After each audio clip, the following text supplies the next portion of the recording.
جمعية الدعوة والإرشاد وتوعية الجاليات بمحافظة بدر. الحمد لله رب العالمين وبه نستعين في أمور الدنيا والدين والصلاة والسلام على أشرف الأنبياء والمرسلين نبينا محمد وعلى آله وأصحابه ومن تمسك بسنته إلى يوم الدين. Walang makapagpapalit at walang makapagbabago ng tadhana maliban sa dua.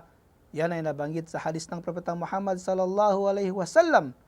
La yaruddul qada aw la yuraddul qada illa ad-du'a wa la yazidu fil umur illa al-bir.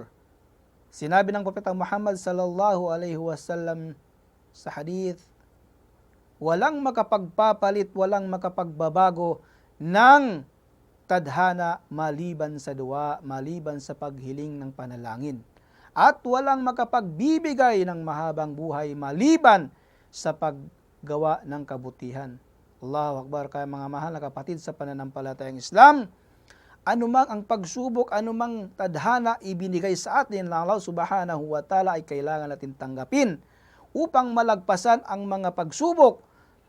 Halimbawa, mga hirap na pagsubok dito sa mundo ay kinakailangan natin gumawa ng nararapat na mga paraan upang malagpasan at kinakailangan na humingi tayo ng dua o panalangin sa Allah Subhanahu wa Ta'ala upang gumanda ang ating buhay, anumang kahirapan na ibinigay sa atin upang malagpasan ito, gumawa tayo ng mga pamamaraan at humiling tayo ng panalangin sa Allah Subhanahu wa Ta'ala.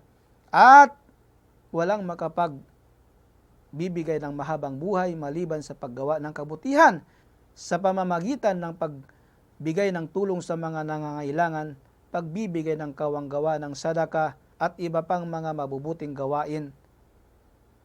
Naway mapabilang tayo sa mga gumagawa at sumikap at magsumikap tayo para gumanda ang ating buhay at humiling tayo ng dua sa Allah Subhanahu wa Ta'ala at gumawa ng mga kabutihan. Wabillahi taufiq wal hidayah. Assalamualaikum warahmatullahi wabarakatuh.